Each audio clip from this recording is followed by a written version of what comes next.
நான் வணங்கும் தெய்வம் எனக்குள் என்றும் வாழ்ந்து கொண்டிருக்கும் எனது அன்பு தெய்வம் புரட்சி கலைஞர் திரு கேப்டன் விஜயகாந்த் அவர்களின் இறுதி சடங்கிற்கு 72 குண்டுகள் முழங்க முழு அரசு மரியாதை செய்த நான் மதிக்கும் மாண்புமிகு தமிழ்நாட்டு முதலமைச்சர் முத்துவேல் கருணாநிதி அவர்களுக்கும் இந்த கேப்டன் ரசிகனின் நன்றியை இந்த நேரத்தில் காணிக்கையாக்குகிறேன்.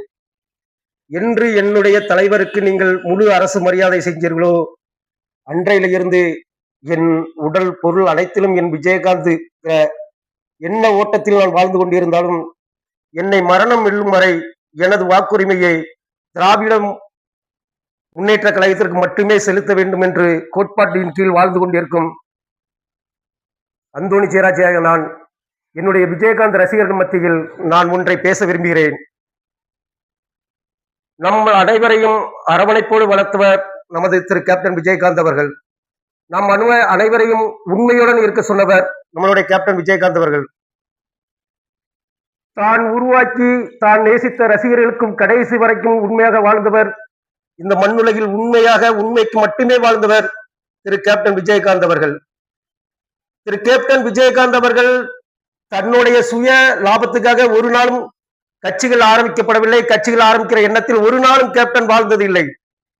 எங்கள் ரசிகர்களின் அன்பு வேண்டுதலுக்கு இணங்க இந்த மாபெரும் இயக்கத்தை தேசிய முற்போக்கு திராவிட கழகத்தை உருவாக்கி தந்தவர் எங்களுடைய கேப்டன் விஜயகாந்த் அவர்கள்.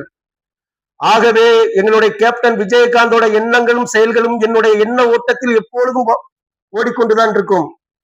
ஆனா அந்த தேமுதிகவை பத்தி தெரியாத ஒரு சில அறகுற அரசியல் வேக்காடுகள் எனது தலைவனின் கட்சியை தரக்குறைவா பேசுவதற்கு எந்த தார்மீக பொறுப்பும் கிடையாது.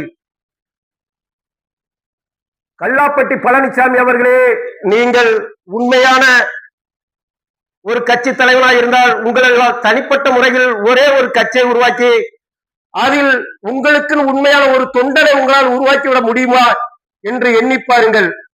உங்களுக்கு எங்களது தேசிய முற்போக்கு திராவிட கழகத்தை பற்றி பேசுவதற்கு எந்த தார்மீக பொறுப்பும் கிடையாது. தவழ்ந்து சென்று கூவத்திரில் கூவம் அடித்து கும்முடு போட்டு தமிழ்நாட்டினுடைய 4.5 ஆண்டு கால முதலமைச்சராக இருந்து மக்களின் சுயமரியாதை அனைத்தையும் தமிழ்நாட்டு மக்களின் சுயமரியாதை அனைத்தையும் டெல்லியில் இருக்கும் சங்கிகள் மோடியின் அமித்ஷாவின் கால்களில் கொண்டு போய் ஒப்படைத்த பழனிசாமி, நீ எங்களது தேசிய முற்போக்கு திராவிட கழகத்தை பற்றி பேசுவதற்கு உனக்கு எந்தவித தார்மீக பொறுப்பும் கிடையாது. நான் ஒன்றை மட்டும்தான் இந்த பழனிசாமிக்கு சொல்லிக்கொள்ள ஆசைப்படுகிறேன். பழனிசாமி, இது உன்னுடைய கடைசி ஆட்டம். இந்த ஆட்டத்தில் நீ ஜெயிக்க போவதும் இல்லை. அடுத்து உன்னுடைய ஆட்டத்தை பார்ப்பதற்கு நீ இந்த ஆடுகளத்தில் விளையாட்டு வீரனாக இருக்க போவதும் இல்லை. இதை மட்டும் நல்லா புரிந்து கொள்ளுங்கள்.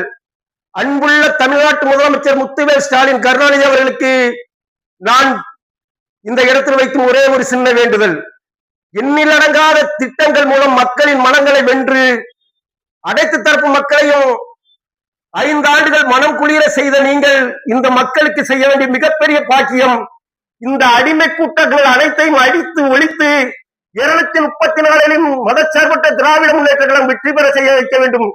இதுவே நான் எனது அன்பு முத்துவேல் கருணாநிதி ஸ்டாலின் அவர்களுக்கு நான் சொல்லும் செய்தி. நான் என்றுமே மரணிக்கிறவரை விஜயகாந்த் ரசிகனாகவே இருந்து மரணிப்பதில் மட்டுமே எனது உடல் பாக்கியம் அடையும். டி. அந்தோணி ஜெயராஜ், ராமநாதபுரம் மாவட்டம், நரிப்பையூர்.